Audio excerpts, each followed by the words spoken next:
d'avoir choisi l'émission Coach dans l'âme et aujourd'hui, j'ai le plaisir d'accueillir Jean-Marie Lapointe, qui est animateur des émissions Face à la rue et Fin de mois.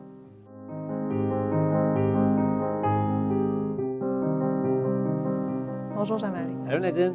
Très contente que tu sois là aujourd'hui. On s'est rencontrés l'année dernière en septembre 2018. Tu venais de gagner le prix Gémeaux.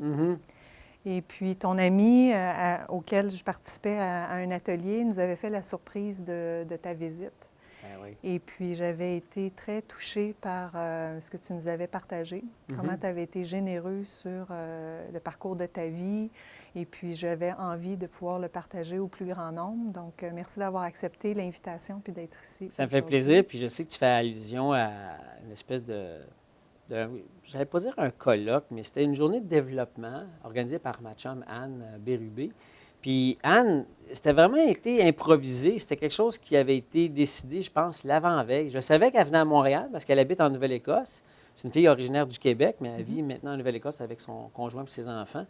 Puis Anne et moi, on est des amis, ça fait presque une dizaine d'années, mais on est des très, très, très bons amis et aussi des amis où, quand il y a des moments difficiles que je vis ou qu'elle vit, on sait qu'on peut compter l'un sur l'autre. Tu sais qu'elle est très proche de Wayne Dyer, qui est décédé.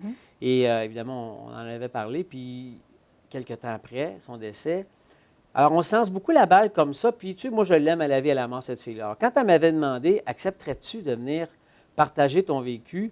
Et aussi, bien là, c'est sûr, tu viens de gagner un Gémeaux. Mais ça, le Gémeaux, c'est une récompense du milieu, c'est des applaudissements, c'est le fun.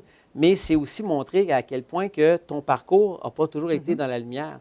Là, tu l'es dans la lumière avec un Gémeaux, mais c'est de montrer à quel point que d'où tu pars puis où est-ce que tu es rendu, ça peut inspirer les femmes d'affaires avec qui je vais passer la journée. Donc, si tu veux juste venir comme ça pour le fun, donc je suis venu bénévolement faire un partage. J'avais le Gémeaux avec moi et j'étais loin de me douter que j'allais rencontrer ma blonde. Je fréquente une fille présentement que j'ai rencontrée lors de cette journée-là. La même journée? Oui. Donc, Émilie était là? Oui. OK. Oui. Bon. Bien, je ne sais pas si tu avais eu un lien avec Émilie, mais moi, j'ai rencontré Émilie cette journée-là. OK. Puis depuis quelques mois, on est ensemble. C'est drôle, hein? Karma, man. Karma. Karma. Puis, dans ce que tu fais, tu nous avais partagé différents moments de ta vie qui ont été difficiles. Là. Entre autres, tu mentionnais que pendant un bon 10 ans, tu avais connu des difficultés financières qui t'avaient probablement préparé pour les émissions que tu fais maintenant. Pas probablement. Très certainement. Très certainement. Oui. Puis tu nous avais partagé aussi qu'à un moment donné, tu avais eu l'idée peut-être de devenir moine bouddhiste aussi. Oui. Mais que tu avais renoncé à l'idée.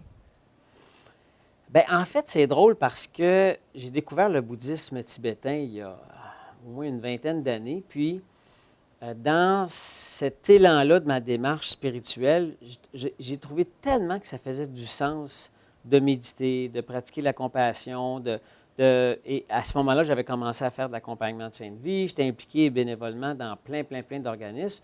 Et je trouvais que j'avais une voie presque monastique, une vie de moine. Je veux dire, c'est-à-dire que, ben oui, j'aime les femmes, j'aime le sexe comme bien des gars hétéros, mais c'est juste que je trouvais que ce qui donnait une direction puis une trajectoire à ma vie allait dans le sens de la compassion. Donc, je me disais, plus je pensais aux autres, plus je me donnais aux autres, plus ça me rapportait au niveau de l'enrichissement personnel, puis ça me rendait heureux. Et pour avoir rencontré Mathieu Ricard, qui est un moine bouddhiste, pour avoir eu des conversations avec des moines, je me dis, my God, c'est donc extraordinaire de les entendre et de les côtoyer. Donc, 1 + 1 = 2. Si le gars il est aussi illuminé, puis qui est une belle personne, puis qu'il n'y a pas de femme, puis qu'il n'y a pas d'enfant, bien, moi, à ce moment-là, j'étais célibataire, je n'avais pas de conjointe, je n'avais pas d'enfant. Je me dis, bien, c'est peut-être une voie. Donc, je l'ai contemplé, puis j'ai imaginé faire des longues retraites. Mais en même temps, je me disais, je gardais tout le temps une espèce de porte ouverte parce que je dis, en même temps, il y a un appel à l'intérieur de moi qui a envie d'être en relation amoureuse aussi. Si ça, cet appel-là n'existait pas, probablement que je serais devenu moine, mais il y avait aussi cet élan-là que j'avais envie d'être dans une relation. Que j'ai ou non d'enfant, c'était vraiment un élan de vouloir être dans une relation parce qu'il y a aussi le fait que quand tu es dans une relation, tu es aussi dans la société. Puis ce que je trouve important dans ma démarche, c'est oui, c'est important de méditer, oui, c'est important de faire des retraites, mais c'est aussi important de redonner, de partager les fruits de ta pratique spirituelle, tout comme les grands religieux, peu importe la religion, je trouve que c'est important de se retirer pour mieux redonner. Voilà. Et tu donnes beaucoup. Tu sais, c'est tellement... comment je pourrais dire? C'est relatif parce que, oui, je donne beaucoup, mais en même temps, quand je compare à d'autres, quand je compare à Mère Teresa, quand je compare à Mathieu Ricard ou à Gandhi, je ne donne pas grand-chose finalement, tu sais. Mais en même temps, on donne dans la mesure de ce qu'on est capable de donner. Puis à la base, de toute façon, de ce qu'on donne, on est riche de ce qu'on donne. On est riche quand on partage. C'est ça la vraie. C'est ça le secret de la vie. Si tu veux être heureux, pense aux autres. Si tu veux être misérable, bien, pense juste à toi. C'est niaiseux de même. Puis tu t'identifies comme un pissenlit qui cherche une craque dans le trottoir quand tu as cet élan-là de cœur? Bien, en fait, c'est que l'image du pissenlit, c'est ça qui est drôle, parce que quand tu marches en ville, puis tu vois une espèce de petite pousse verte qui est là entre les craques du trottoir, tu te dis, hey, la vie est forte. Quand la vie cherche à se manifester, c'est vraiment fort. Puis Victor Hugo a dit un peu similairement cette façon de voir la vie. Il disait, rien n'est plus puissant qu'une idée dont l'heure est venue. Quand c'est le temps à cette idée-là de se manifester, le gars là qui a inventé Facebook, le gars qui a inventé la roue, le gars qui a inventé, ou je dis le gars, ou les gens, ou la femme qui a inventé toutes sortes de choses, tu te dis, wow, c'est donc bien extraordinaire, mais c'est parce que c'était le temps, puis il n'y avait rien qui allait pouvoir arrêter. Donc, il y a un petit peu de ça, moi, qui se manifeste dans mes projets, puis, et c'est là que tu te dis, pendant des années où, mettons, il n'y a pas de rentrée d'argent, il n'y a pas de travail, puis tu essaies de te trouver un sens à ta vie, tu te dis, OK, bien, il y a une intention. Cette intention est de faire telle affaire. Si ce n'est pas là, ma job, c'est de garder cette intention-là vivante à travers les petits gestes du quotidien, que ce soit dans du bénévolat. Parce que, tu sais, dans la série Face à la rue ou dans les autres projets que je fais, bien, il y a bien des choses que je travaille pour arriver à faire ça. Mais depuis très longtemps, le bénévolat que je fais avec des personnes qui ont des handicaps ou des enfants en fin de vie, ça me sert aujourd'hui dans mon travail. Mais à ce moment-là, je ne savais pas que ça allait me servir. Puis je ne le faisais pas non plus dans le but que ça me serve. Je le faisais juste parce que je répondais à un élan qui était à l'intérieur de moi, qui était de donner. Et que si je ne le faisais pas, je me reniais à l'intérieur de moi. Puis ça, c'est un peu comme d'être en dehors de ta plaque, en dehors de tes souliers. Je veux dire, tu es en train de vivre une vie, mais pas la tienne. Mais comment veux-tu avoir du sens? Comment veux-tu être heureux là, dans ce temps-là? Donc, moi, c'était clair que, OK, bien, aujourd'hui, mon intention, c'est de faire telle affaire, je le fais, et c'est en cohérence avec mes valeurs. Donc, tu ne peux pas te tromper dans ce temps-là. Puis, tu as déjà partagé qu'il y avait une personne, Laurent, qui t'avait enseigné une très belle leçon aussi, là, en lien avec la peur. Oui. Donc, qu'est-ce que tu pourrais nous partager de cette leçon-là? Bien, c'est que Laurent est un jeune qui est décédé à 19 ans du cancer, que j'ai rencontré il y a plus d'une dizaine d'années grâce à l'époque, c'était le Téléthon des étoiles, qui s'est déjà appelé le Téléthon sur la recherche des maladies infantiles. Puis, on a fait ce Téléthon-là pendant plusieurs années, puis la job des co-animateurs, des co-animatrices, c'est d'être en contact et d'être jumelé avec des jeunes avec qui on va faire un reportage. Et comme les gens du Téléthon savaient que j'étais impliqué avec le camp, puis que je faisais de l'accompagnement, ils m'ont dit « Ah, on a un beau cas à te présenter, puis je pense que ça va cliquer avec lui. » tu sais. Alors, j'ai rencontré Laurent et sa famille, puis effectivement, ça a été un match parfait.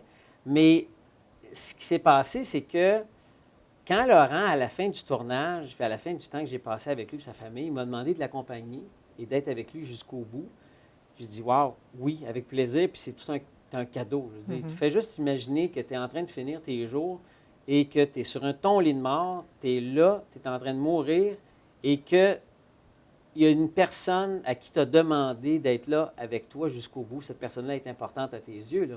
Bien, moi, c'est comme ça que je sens. Je sens que c'est un immense cadeau, c'est un bel engagement. C'est pas une responsabilité, c'est un engagement d'être là. Et moi, j'ai dit oui à Laurent d'être avec lui jusqu'au bout. La particularité de tous les accompagnements que j'avais faits jusqu'à celui de Laurent, c'était que je n'avais jamais été là jusqu'au bout, jusqu'à la dernière expiration du jeune ou de la jeune que j'avais accompagnée.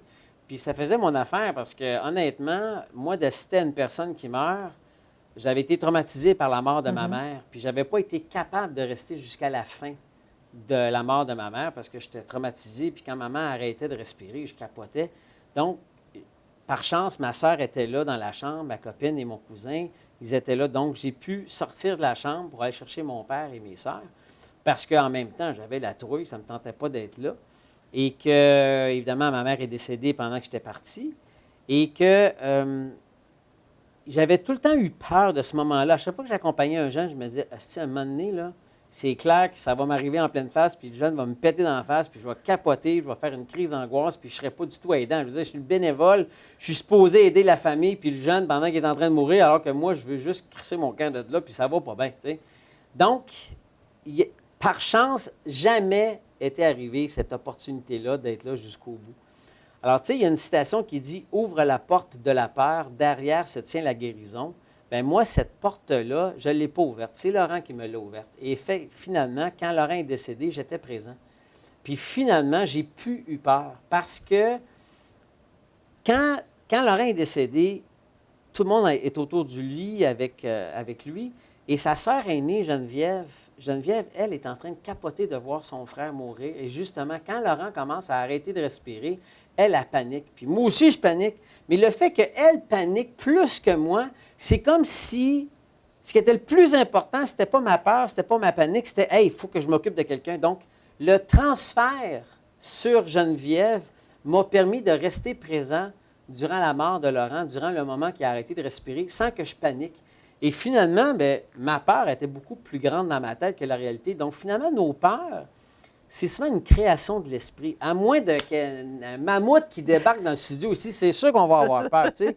Mais les véritables peurs, là, sont très, très, très rares dans nos vies. C'est rare que ça arrive que quelque chose va arriver puis qu'on va vraiment avoir peur.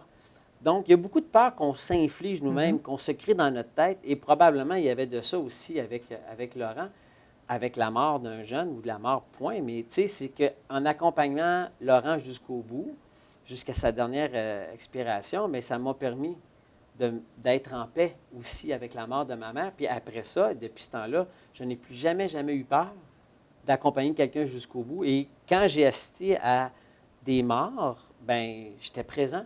Je n'étais pas paralysé par la peur, mais beaucoup plus habité par la compassion, par la bienveillance, par la douceur. Ce qu'on a de besoin quand on est en train de mourir, on a besoin de gens qui nous aiment, qui sont bienveillants, pas qui sont en train de paniquer sur le Titanic. On n'a pas besoin de ça, là. Donc ça a été un moment, un charnière dans ma vie. Puis, tu compares souvent ta présence quand il y a un mourant à des tiroirs d'une commode. Qu'est-ce qui fait que tu as choisi cette image-là? Ah, je ne l'ai pas choisi. C'est Gisèle Laberge qui est comme mon coach dans les soins palliatifs. C'est la personne qui m'a donné des outils d'intervention, j'allais dire, qui m'a formé. Elle a fait beaucoup d'ateliers sur les soins palliatifs, l'accompagnement de fin de vie. Puis, ça fait juste montrer, je te dirais, le côté très, très sobre, très humble, très anonyme d'un bénévole dans la chambre d'une personne en fin de vie. Parce que, comme une commode que tu installes dans le coin d'une chambre, ça ne prend pas de place, c'est là, ça a des tiroirs. Mais parfois, la commode, on va aller vers elle pour ouvrir les tiroirs, soit pour prendre des choses ou encore en déposer dedans. Bien, c'est ça. Moi, je suis là au service de la famille, de la personne qui est en train de mourir, et on dépose en moi plein de choses, mais aussi, c'est à l'occasion, à mon tour, de partager aussi ce qui m'habite dans un de mes tiroirs. Donc, je trouve que l'image est très belle, et ça nous met aussi dans une posture de bienveillance, dans l'humilité. C'est important, l'humilité dans la vie. Puis c'est important, surtout dans des moments aussi intimes et ultimes que le moment du mourir. Tu as aussi partagé avec la dernière série documentaire Fin de mois qu'il y avait possibilité d'être digne et fier dans une situation de pauvreté. Puis tu as côtoyé des gens, justement, qui t'ont partagé des grandes richesses. Oui. Bien, en fait, tu sais, ce que je te disais tantôt, Nadine, on est riche de ce qu'on donne. Hein? Puis les gens qui sont en situation de pauvreté, qui soient sous le seuil de la pauvreté ou tout simplement des gens qui essaient de survivre financièrement à chaque mois, bien, ils nous ont enseigné qu'ils étaient riches de leur famille, ils étaient riches d'amour, ils étaient riches de leur résilience, ils étaient riches de rester dignes malgré l'épreuve, malgré le fait qu'ils doivent faire la file pour aller chercher un panier, qu'ils doivent rester, j'allais dire, courageux dans la tempête. Et ça c'est bouleversant parce qu'après ça, ça t'habite. Tous les enseignements que tu reçois de ces gens-là, tu te dis, shit, quand je m'en vais à l'épicerie, puis j'achète telle affaire, puis tu y penses même pas, tu dis, wow, attends une minute, là, pense-y au contraire. Sois dans la gratitude d'avoir la chance de pouvoir bien t'alimenter, de bien te vêtir, d'avoir une belle voiture, une belle maison. Et c'est probablement l'impact le plus précieux que nous avons tous eu, l'équipe, le diffuseur, moi et compagnie, la boîte de prod, Trinon, mes filles. On a été bouleversés par, autant face à la rue, par les gens qui sont en situation d'itinérance, que les gens qui sont en situation de pauvreté. Tous ces gens-là nous expriment à quel point on peut rester digne dans l'adversité et que si ces gens-là sont capables d'être dignes, nous autres aussi, on est capables. Tu sais. Donc, il y a une forme de conscientisation qui nous habite maintenant, puis j'espère que ça ne nous lâchera jamais. Parce qu'effectivement, le danger, c'est quand ça commence à aller bien, quand tu commences à faire de l'argent, on dirait que tu prends pour acquis ta santé, l'amour des proches, le luxe dans lequel tu vis.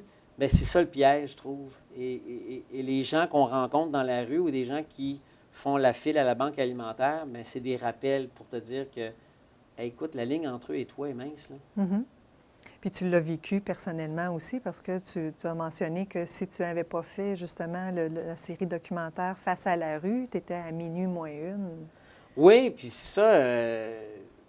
C'est drôle parce que tu m'as déjà entendu en entrevue ou tu m'as lu quelque part parce que c'est l'expression que j'aime dire. Il était minuit moins une parce que j'étais à côté de dettes. Je devais quasiment 100 000 à plein de gens. J'étais vraiment à côté. Puis s'il n'y avait pas plus d'argent qui rentrait, je faisais faillite. Puis là, je perdais tout, tu sais. Et que finalement, il a peut-être fallu que je me rende à minuit moins une pour être vraiment habité par l'angoisse, par l'insécurité, par le stress de ne pas arriver. Tu te dis, shit, j'ai vécu ça pendant des années. Donc ça, ce vécu-là me sert quand je rencontre les gens en situation d'itinérance ou de pauvreté, parce qu'il y a une partie de moi qui reconnaît leur vécu. Tu sais, j'ai jamais été dans la rue. Je me suis jamais ramassé là. Par contre, une coupe de bad luck de plus, je sais pas jusqu'où ça peut aller. Là, tu sais.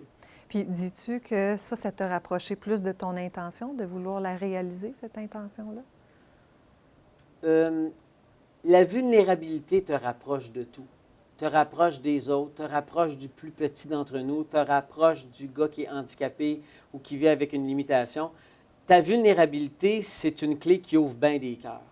Donc, ça, cette vulnérabilité-là qu'on a tous, c'est le trait commun de tous les projets que j'aime faire le plus au monde et de mettre de la lumière sur des gens qui se battent dans le silence, qui se battent dans la noirceur et qui ont besoin d'aide, qui ont besoin d'être entendus, qui ont besoin d'être regardés. Et je trouve que d'avoir des projets de télé qui nous permettent de regarder ces gens-là, nous permet de changer notre regard aussi face à eux. Puis c'est ça, je pense, l'intention, autant de Face à la rue que fin de moi, c'est qu'on ne regarde plus les gars dans la rue de la même façon. Puis on ne regarde plus une personne, en tout cas notre équipe, et les gens qui ont écouté l'émission, ils nous le disent, on ne regarde plus des gens qui s'en vont à la banque alimentaire de la même façon, tu sais. Puis le maudit BS, ça n'existe plus dans notre discours. On ne dit plus ça, maudit BS, tu sais. Ben non, tu as besoin d'aide sociale. Grâce à l'aide sociale, tu es en train de survivre, mais ça serait le fun que collectivement, on arrête d'être dans la survie puis qu'on essaie de mieux vivre ensemble. Puis c'est ce que tu nous apprends aussi à travers ces différents témoignages-là et partages, c'est-à-dire de nous éloigner de l'ignorance qui alimente les préjugés, les tabous, même nos propres peurs. Ouais. Donc, tu te fais le porte-voix des sans-voix, comme tu dis.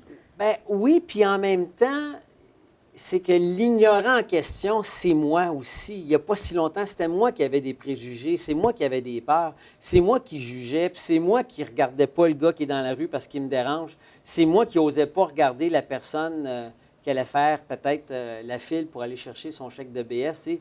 Ça me dérangeait. Alors, mais pourquoi ça me dérangeait? Donc, finalement, c'est à force de me questionner pourquoi ça me met mal à l'aise, pourquoi je fais semblant de ne pas y voir. Autant les personnes qui ont des handicaps. Tu sais, je veux dire, là, j'ai de l'air du gars bien fin, bien gentil, bien illuminé, mais non, j'ai dû changer, j'ai dû évoluer, j'ai dû me débarrasser de mes préjugés comme on débarrasse de vêtements finis, tu sais. Donc, si moi, j'étais capable, tout le monde est capable, et surtout, grâce à qui j'étais capable de me libérer de ces préjugés-là? Bien, justement, ceux qui me dérangeaient. Ceux qui sont dans la rue, ceux qui sont sur le BS, ceux qui ont des handicaps, qui ont des fauteuils roulants ou ceux qui sont en fin de vie. Donc, tous mes malaises et toutes mes peurs sont disparus grâce à ces maîtres-là. Donc, moi, les maîtres, oui, c'est Gandhi, c'est le Dalai Lama, c'est des maîtres, mais les maîtres sont tout autour de nous mais sommes-nous présents à leur enseignement? Tu sais? Puis j'aime ce que tu amènes parce qu'on vit ça aussi dans les organisations, dans les milieux de travail, où est-ce que, bon, on n'a pas nécessairement des gens qui sont sur le BS, il y a un travail, mais on n'est pas suffisamment curieux de connaître leur vie. On est très distant dans les organisations de faire semblant de travailler ensemble, donc il y a un code politique à respecter. On n'est plus contact humain à humain. Il y a beaucoup de souffrance dans les organisations que moi je peux observer là, dans mon métier de coach. Qu'est-ce que tu aimerais donner comme conseil aux employeurs ou à la société en général pour justement abaisser cette souffrance-là puis de pouvoir mieux connecter d'humain à humain? Bien, conseil. Je n'aime pas vraiment donner des conseils, mais je te l'ai dit tantôt, hein, si tu veux être heureux, pense aux autres. Si tu veux être misérable, pense juste à toi. De commencer à se décentrer de son propre petit nombril, c'est d'arrêter de regarder juste à terre puis de se lever les yeux. Donc, de regarder l'autre, de prendre le temps d'être en contact avec l'autre, de s'intéresser à l'autre. Puis, c'est l'antidote à la dépression, un des antidotes. Donc, de laisser un peu son cellulaire de côté, de penser un petit peu plus à l'autre, puis de s'engager un petit peu plus dans l'humanitaire, dans le bénévolat. Tu sais, on peut tous donner un peu de notre temps. Puis moi, en tout cas, c'est ce qui m'a probablement sauvé des années où j'étais dans des difficultés professionnelles et financières. C'est que j'avais, à défaut d'avoir de l'argent, j'avais du temps. Alors, ce temps-là, je l'ai offert aux autres. Mm-hmm. Et quand tu trouves ce qui te rend si peut-être unique, parce qu'on a tous une unicité, bien, quand tu l'as trouvé, donne-la, offre-la. Tu sais. Trouve ce qui te rend différent et ce qui te rend heureux, puis partage-le aux autres. D'après moi, c'est ça l'antidote. Puis tu es une personne qui valorise puis qui respecte les émotions. Donc, tu es une personne, justement, tu parlais de vulnérabilité tantôt. Tu te laisses toucher par les émotions. Puis à différents moments dans ta vie aussi, ça t'a bien servi de pouvoir être connecté à ces émotions-là. Qu'est-ce que tu aimerais partager en lien avec de permettre plus la libre expression des émotions, surtout chez les hommes? Qu'est-ce que tu pourrais partager qui serait utile pour quelqu'un qui hésite justement à se connecter ou à faire confiance à ses émotions?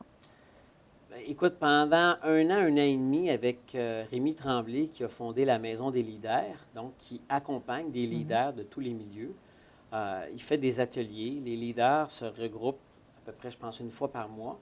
Et à un moment donné, Rémi m'a demandé de l'accompagner puis de rencontrer les différents groupes. Et il m'avait proposé différents thèmes. Et le thème que j'ai choisi de partager avec les leaders, c'était la vulnérabilité. Et je leur ai expliqué à quel point la vulnérabilité dans ma vie, personnelle et professionnelle, ça avait été une forme, c'est plus que de l'élévation, c'est de me permettre de rencontrer l'autre. Et quand tu montres ta vulnérabilité, c'est drôle, et avec tous les groupes, c'est exactement ce qui s'est passé. Les leaders ont commencé à être beaucoup plus vulnérables et à se montrer dans leur vulnérabilité parce qu'il y avait quelqu'un qui avait osé montrer sa vulnérabilité et que finalement, la vulnérabilité, c'est un côté de la même médaille et l'autre côté, c'est la vérité. Tu ne peux pas être vulnérable sans être vrai. Et mon Dieu qu'on a besoin de leaders dans notre société qui sont vrais et vulnérables. Et ça, c'est une force. Ça demande du courage, ça demande aussi je m'en calisse, quelque part, parce que tu dis, non, regarde, c'est ce que je suis. Je suis vrai, je suis vulnérable, et ça, c'est contagieux. Et quand tu es dans une société qui est beaucoup plus vraie et vulnérable, c'est une société qui est beaucoup plus en santé et qui est beaucoup plus à l'écoute de l'autre. Parce que tu n'es plus menacé par l'autre, tu es vraiment à l'écoute de l'autre. Et quand tu es à l'écoute de l'autre, tu es peut-être en mesure de détecter, OK, il se passe de quoi? Ben oui, mais je comprends. Je veux dire, on est des miroirs. Donc, si tu montres ta vulnérabilité, l'autre risque de te la montrer aussi. Fait qu'on n'est plus dans des échanges, de faire semblant, etc. On est plus dans la relation. Hey, c'est épuisant faire semblant. Non, mais c'est épuisant. Tu sais, prends l'exemple des émotions. Je trouve ça beaucoup plus forçant, essayer de retenir mes émotions que de les laisser s'exprimer, que ce soit une larme, que ce soit un fou rire, que ce soit de la colère. Hey, retenir tout ça, c'est forçant. Exprime-le. Puis une fois que tu l'as exprimé, tu en es dégagé, tu es libéré. Donc, tu sais, c'est justement, tu sais, quand tu te retiens de pleurer puis tu as un moton dans la gorge, c'est pas confortable, tu sais. C'est comme vomir. Retiens-toi pas. C'est ça. On se sent bien après. Puis dans la vulnérabilité, il n'y a pas de jugement.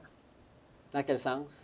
À savoir qu'on est dans l'acceptation plutôt que... Soi-même. Oui, Oui, c'est oui, ça. parce que, oui, effectivement. Puis quand j'accepte ma propre vulnérabilité, je ne me bats plus contre moi. C'est ça. Donc, il y a une forme de liberté, une libération, puis une acceptation de qui je suis.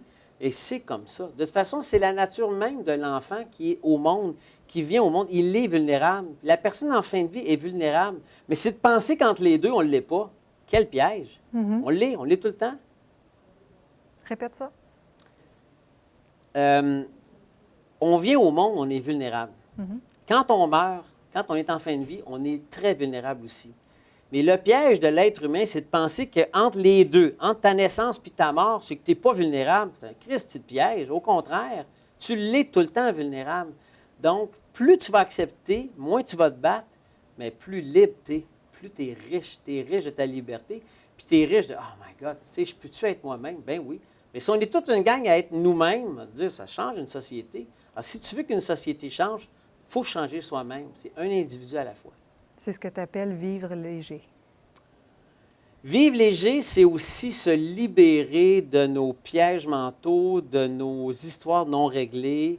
C'est de vivre léger financièrement, c'est de ne pas... Pauline Martin, la comédienne et animatrice, m'avait déjà dit, les objets qu'on possède finissent par nous posséder. Puis elle avait donc raison. Si tu achètes un nouveau cellulaire, si tu te fais voler, tu capotes. Tu viens de t'acheter une nouvelle moto, une nouvelle maison, elle passe au feu, tu capotes. Donc, on devient un peu prisonnier des objets qu'on possède, finalement, tu sais. Donc, c'est aussi ça, vivre léger, c'est de savoir que tout ce que j'ai, toutes mes possessions, mes vêtements, et même moi, à un moment donné, ça va arrêter, ça va lâcher, ça va se briser, ça va se détruire. Donc, de l'accepter fait en sorte que tu le savoures beaucoup plus durant le temps que tu l'as. Et ça va aussi pour les gens qui font partie de nos vies. Parce que si on se dit, « Hey, ce gars-là, à un moment donné, il ne sera plus là, mon père ne sera plus là, mes soeurs ne seront plus là », ça nous fait les aimer encore plus dans le moment présent. On n'est plus en attendant, on le vit là, maintenant. Merci Jean-Marie de ce que tu fais, surtout de nous permettre d'apprendre pour qu'on puisse repousser l'ignorance qui alimente les préjugés, les tabous, et nous permettre, nous aussi, de voyager plus léger. Et tu sais quoi? Il ne faut pas la repousser, l'ignorance, il faut l'accueillir. De reconnaître que je suis ignorant, c'est beaucoup plus doux, c'est bienveillant. Parce que quand tu repousses l'ignorance, il y a une forme d'agressivité là-dedans. Non, non. Accepte que, ah, si, je suis bien niaiseux, je suis bien ignorant, ou je suis bien... Ben oui, tu l'acceptes. Ça, je trouve ça déjà beaucoup plus doux. Puis ça, la douceur, là, c'est un antidote à bien des affaires. Excuse-moi, je t'ai coupé. Ben non, c'est parfait. C'était très pertinent. Non, mais d'accord. Parce que ma conclusion, c'est autre chose que j'ai à te proposer. Oui, c'est quoi? Parce que je sais que tu es un homme qui aime les défis. Oh. Tu es un sportif accompli. Des push-ups à la tête. Non, quelque chose de quand même plus doux. OK. Mais j'aimerais ça jouer une game avec toi qui nous amène dans la vulnérabilité, qui est Je te tiens la barbichette. OK. Tu te rappelles de ce jeu-là? Ça te tente-tu? Bien, on se tient en face de même. Oui, c'est ça. Qu'est-ce Puis qu'on là, fait? le premier qui rit, Ah, bien... c'est sûr que je ris déjà. Je viens de gagner. Ça te tente-tu? Ah oui. OK. Comment on se place debout ou on fait quoi? Comme ça? Oui, c'est Là, je ris déjà, ça va pas bien. OK. Ouais. On vit la vulnérabilité. Donc, on fait quoi, là? On dit « Je te Tiens tiens par la barbichette, tu me tiens par la barbichette, le premier qui rira aura une tapette. » As-tu le droit de faire ça? Oui, j'ai le droit de faire ça, puis t'as gagné. OK. Tapette, c'est ça? C'est une tapette de main, c'est bien. Hey, j'étais sûr de perdre. Je suis tellement niaiseux dans ces games-là, moi. J'étais sûre que tu allais gagner. Ah oui? Oui. Non, mais c'est parce que je t'ai vu faire... Ça ne marche pas. Je me disais, elle essaie de m'avoir. Elle essaie de t'avoir. Merci, Jean-Marie. C'est fini? Ben oui, c'est fini. Good. Merci beaucoup. Merci à toi. Alors, si vous désirez poursuivre et apprendre sur l'intelligence émotionnelle, n'hésitez pas à cliquer sur le lien qui a piqué vos émotions, qui est une formation en ligne qui a été développée spécialement pour vous. J'espère que cette émission vous a plu, qu'elle a été inspirante et à bientôt.